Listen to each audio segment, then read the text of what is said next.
안녕하십니까, 이진우입니다. 2024년 갑진년 새해가 밝았습니다. 오늘은 새해에 달라지는 제도와 정책을 몇 개 소개해드릴 건데요. 새해부터 아파트 주택담보대출과 전세대출도 금리 비교를 통해서 더 낮은 금리로 손쉽게 갈아탈 수 있게 됩니다. 또 새해에는 신생아 특례대출과 아이를 많이 낳은 집들을 위한 주택 특별공급까지 아이를 낳은 가구들을 위한 내 집 마련 지원 정책들이 대폭 확대되기도 합니다. 이외에 달라지는 경제 정책들 오늘 자세하게 알아보겠습니다. 2024년 1월 1일 월요일 손에 잡히는 경제 시작합니다. 네, 월요일은 MBC의 양효걸 기자 그리고 언더스탠딩의 안승찬 기자 두 분과 함께합니다. 어서 오세요. 안녕하세요. 네, 두 분만 오셔도 항상 든든한. 네. 예. 새해 첫날 다들 대부분 쉬시는 날인데 또 아침에 직접 나오게 해서 죄송하지만 일단 고맙습니다. 예.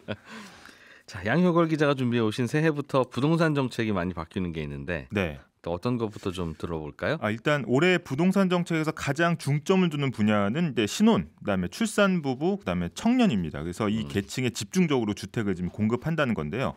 이 고금리의 분양가 인상까지 이제 겹쳐 있기 때문에 사실 이 계층에 좀 특별 공급을 좀 확대하거나 아니면 이자를 좀 싸게 돈을 빌려준다는 겁니다. 그래서 일단 가장 큰 변화는 신생아 출산 가구에 대한 이제 특별 공급 제도인데 입주자 모집 공고를 기준으로 2세 이하 자녀가 있으면 자격이 이제 주어집니다. 그래서 물량으로 보면 한 총 7만 가구 정도 되는데요. 이 공공 분양이 한 연 3만, 민간이 한 1만, 그다음에 공공 임대가 한 연 3만 정도 됩니다. 그래서 이 공공 분양에서는 3월부터 신생아 특공이 생기고 민간에서는 원래 기존에 있던 생애 최초, 그다음에 신혼 특공 물량이 한 20%가 여기에 이제 배정이 됩니다. 뭔가 특별 공급이 있긴 있는 건데 네. 이게 2살 이하 자녀가 있어야 이제 분양받을 때. 맞습니다. 네. 그 말은 아이 낳고 나서 애가 2살 넘어가기 전에 빨리 분양받지 않으면 또 이 기회도 날아간다는 거잖아요. 네, 맞습니다. 근데 애 낳고 나서 2살 될 때까지는 진짜 정신없는데. 근데 2살이 넘어가면 또 신생아라고 보기가 좀 어려워서.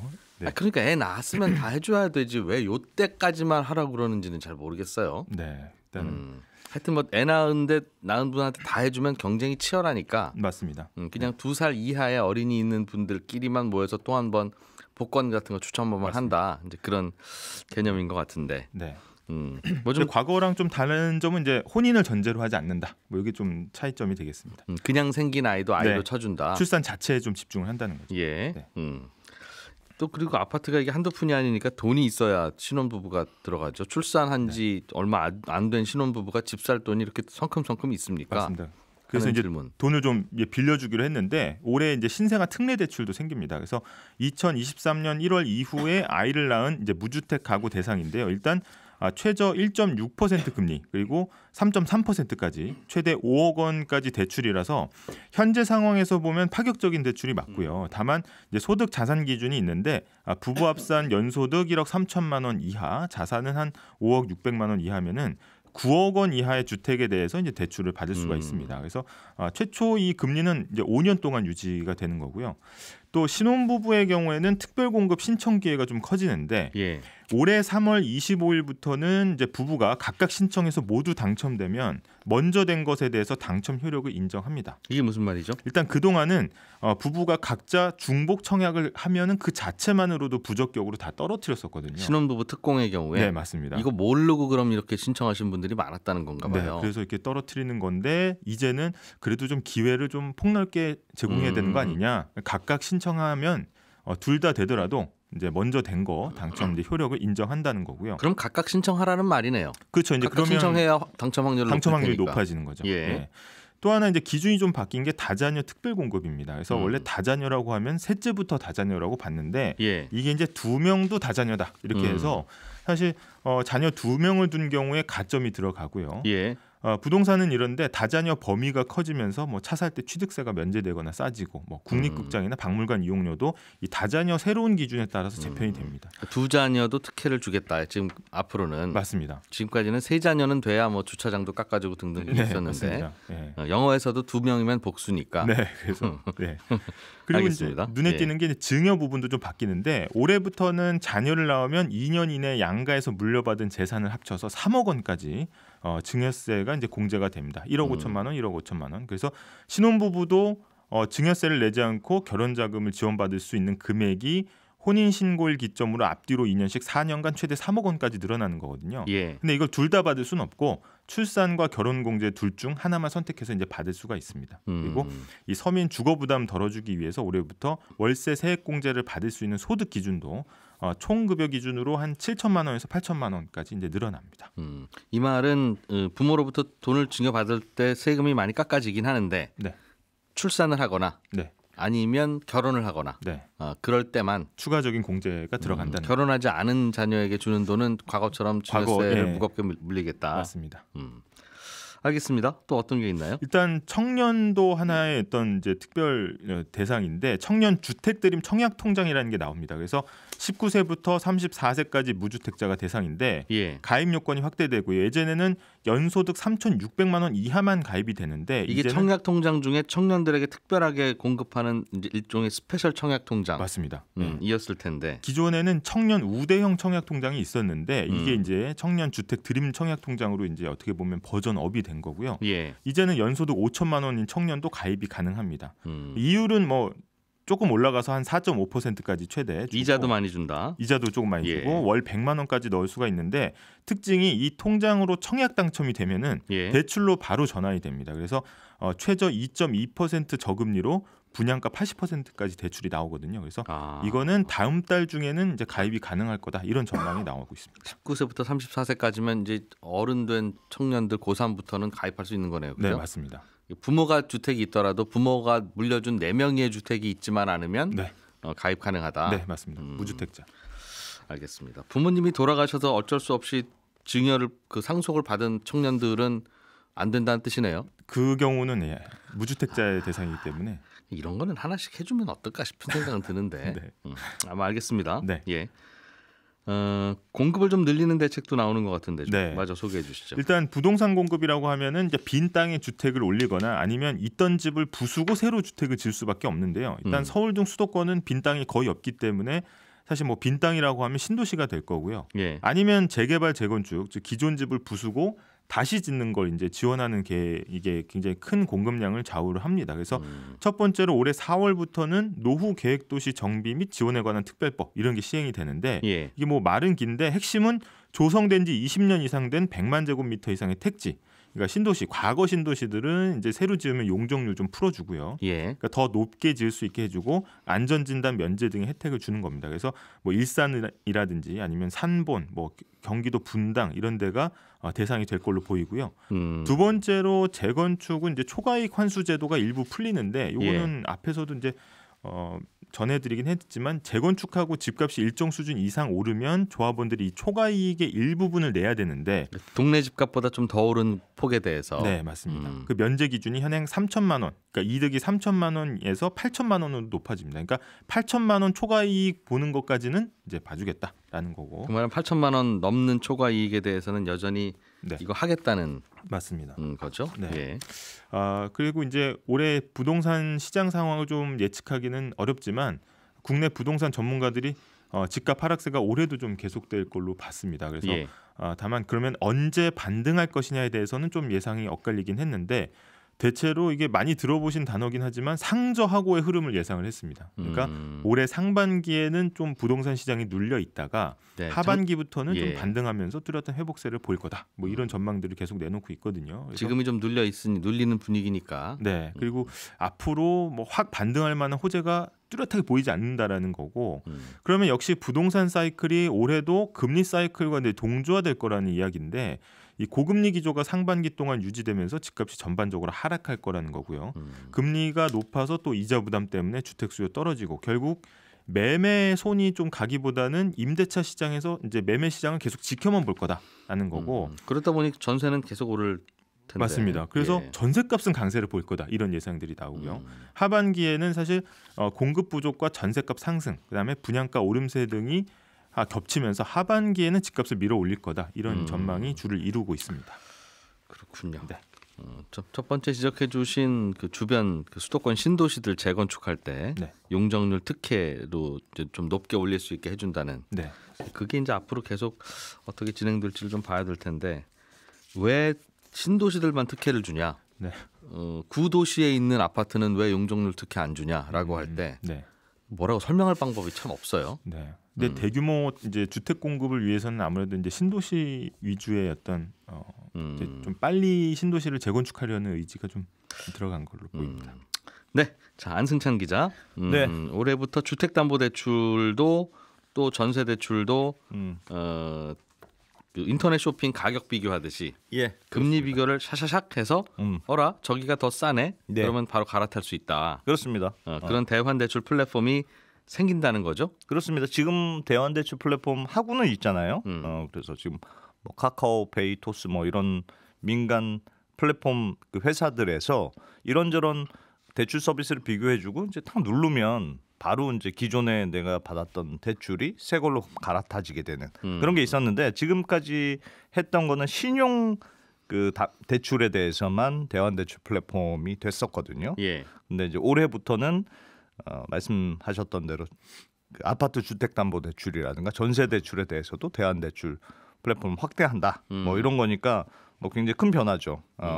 그래서 이달부터 바로 하겠다는 게 지금 금융위 발표거든요. 예. 그래서 조만간 서비스를 보게 될 텐데 이 대환대출 플랫폼을 막상 해보면 생각보다 좀 뭐 그렇게 친절하지는 않더라. 비교가 혹은 뭐 비교 플랫폼인데 은행들이 이빨 빠지듯이 하나씩 빠져 있더라. 아 여기는 비교가 안 된다. 네, 요 은행은 없고 뭐 그렇더라. 뭐 그런 것들 전화해서 물어봐야 되는. 그렇습니다. 그래서 플랫폼도 여러 개를 동시에 봐야 되더라. 뭐 이런 불평들이 있었습니다만 예. 그래도 한 6개월 정도 신용대출, 대환대출 실적 건수를 보니까 6만 7천 건 정도 이루어졌거든요. 그래서 금융위가 계산해 보기로는 평균 한 1.5%포인트 이 정도 대출 금리가 떨어진 효과는 있었고 예. 그래서 연간 이자 절감액은 한 300억 원 정도는 사람들이 절감을 했더라. 이런 분석도 있습니다. 금리가 자신 없으니까 여기 안 들어오겠죠. 네. 금리가 자신 있으면 와서 손님들 뺏어 가야 본인들한테 이익일 텐데. 그렇습니다. 왜 이 은행은 금리가 없지라고 하면 금리에 자신이 없는. 아니, 저희 은행 거는 보셔봐야 도움 안 돼요. 그렇습니다. 라는 의미겠죠. 네. 그래서 뭐 주택담보대출, 전세대출을 실질적으로 비교하는 게 뭐 이제 메이저 리그잖아요. 아무래도 뭐 신용대출하고는 비교가 안 될 정도로 사이즈가 크고 지금 1,000조 원이 넘는 대출 시장이니까 네. 여기서 이제 어쨌든 비교하는 서비스가 시작되는 거니까 이거는 큰 변화는 맞는 것 같은데요.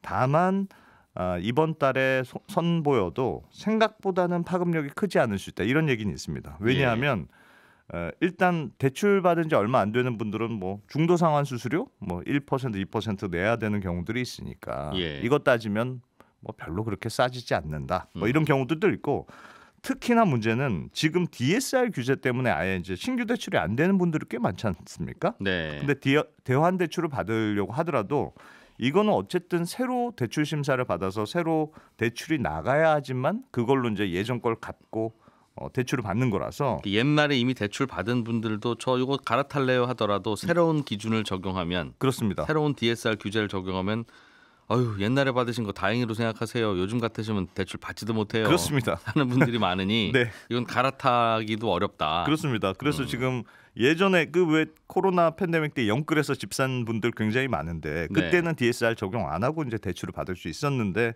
지금은 뭐 DSR 대출 다 적용이 되니까요. 그래서 이런 분들은 대안 대출해도 뭐 별로 소용이 없다. 그래서 2월부터는 스트레스 DSR이라고 해서 왜 변동금리 대출 상품에 대해서는 앞으로 금리가 변동되니까 더 이건 깐깐하게 DSR 적용하겠습니다 하는 예. 그런 제도도 도입이 되거든요. 이렇게 생각하면 신규 대출을 받을 수 있는 사람은 좀 더 제한될 수가 있다. 그런 환경이라는 점을 기억하셔야 되고 사실은 금융위원회에서도 이 주택담보대출, 대환대출 플랫폼 서비스를 올해부터는 진짜로 시작합니다. 이렇게 뭐 발표는 하고는 있습니다만 굉장히 적극적이거나 그런 분위기는 또 아니에요. 홍보 안 하고 싶은 느낌이 들더군요. 그렇습니다. 그래서 지난 연말에 12월에는 그 갈아타기 할 때 한 달 네. 동안 중도 상환 수수료 면제 네. 그렇게 플래카드 걸어놓고 이 정작 이 대환대출 플랫폼은 12월에는 시작도 안 하고 그렇습니다. 뭔가 일부러 박자 안 맞추는 것 같은 말씀하신 대로 이게 소비자 입장에서는 이게 비교해보고 싼 게 있으면 무조건 움직이는 게 이제 당연한 선택이잖아요. 그렇게 많이 갈 것 같은데 이 금융당국 입장에서는 이게 또 한쪽으로 막 쏠리면 특정 은행의 대출이 이렇게 빠져나가고 네. 뭐 그런 일이 생기면 이건 또 금융 관리의 리스크가 될 수 있다. 뭐 이런 걸 걱정하는 분위기거든요. 그래서 작년에 이 신용대출 대환대출 플랫폼 이거 처음 시작했을 때도 은행의 연간 그 대환대출을 취급할 수 있는 한도를 네가 작년에 신규 취급액의 10%를 절대 넘으면 안 돼. 이런 식으로 이렇게 캡을 씌워놨습니다. 남의 손님 받아오는 게 그거의 10%를 넘지는 마라. 그렇습니다. 그러니까 만약에 이번에도 아파트 주담대 그 대환대출 플랫폼도 이런 식으로 제한을 만약에 둔다. 그러면 생각보다는 영향이 크지 않을 수는 있을 것 같은데 어쨌든 금리 비교가 된다는 건 뭐 좋은 소비자 입장에서는 좋은 점이니까 조금은 대출 금리가 내려가는 효과는 있지 않을까. 뭐 정부의 입장은 다 이해는 되는데 그래서 네. 그러니까 금리 비교를 하라는 건지 말라는 건지 그게 뭐한 거예요. 그러니까 살살 비교하고 살살 넘어가세요라는 뜻인데 네, 그게 뭡니까 그게? 그렇습니다. 이게 새로 대출 받을 때도 똑같이 비교해보고 받으러 갈 수도 있는 거죠? 그렇죠. 그렇습니다. 지금 오늘 현재 주택담보대출을 어느 은행에서 제일 싸게 주고 있는지 그게 바로 나오는 거니까. 네, 그렇습니다. 실손보험 청구 간소화 이것도 좀 제발 좀 소비자들은 하자. 예. 왜 자동차 사고 나면 카센터에서 알아서 다 보험회사에 연락해서 돈 받아주고 해주는데. 소비자들은 그냥 차만 가져오면 되는데 왜 똑같이 고치는 건데 사람 고치고 나서는 왜 소비자가 일일이 보험회사한테 전화하고 영수증 갖다 주고 해야 되냐. 그렇습니다. 이건데 네. 그래서 자동차처럼 취급해 준다는 거죠 올해부터는. 올해부터는 확실히 이미 작년에 이제 국회에서 법이 통과가 됐으니까 예. 날짜까지 이번엔 박았더라고요. 10월 25일부터 실손보험 청구 간소화 제도가 이제 도입이 되는데 다만 동네 작은 의원이나 병원들은 2년 정도 유예 기간을 더 주기로 했거든요. 예. 그래서 일단은 병상이 30개 이상 조금 큰 병원에서 실손보험 청구 간소화 제도가 뭐 가을 겨울부터 시작이 될 것 같은데 뭐 내가 일일이 서류 안 챙겨도 알아서 병원에서 이제 보험회사로 서류 보내주는 거니까 예. 뭐 조금 편리하긴 할 것 같습니다만 다만 병원이 의료 정보를 보험회사에 이제 보낼 때 어떤 망을 이용해서 보낼 거냐 이거 아직을 못 정했거든요. 예. 그래서 보험사들은 이미 병원하고 전용망이 깔려 있다는 그 건강보험 심사평가원 여기 망을 이용하거나 아니면 보험개발원 같은 한 곳에 모으면 편리하지 않겠느냐 이게 예. 이제 입장이고 의사단체들은 건강보험심사평가원이라고 하면 화들짝 놀라죠. 그렇습니다. 거기 근처도 안 가고 싶다 뭐 이런 거라서 거기는 가면 뭐든지 깎으려고 그러니까. 네 그래서 망을 단일화하지 말고 내 마음대로 보낼 수 있도록 해달라 이게 의사단체의 주장이라서 이거 가지고 아직도 기싸움 하고 있어요. 그래서 구체적인 시스템이 마련이 안 된 상황이어서 10월 시행을 위해서는 뭐 좀 빨리 합의를 마치는 게 중요한 시점입니다. 그러니까 올해하고도 10월이니까 내년 가야 되겠네요. 앞으로 1년. 네, 알겠습니다.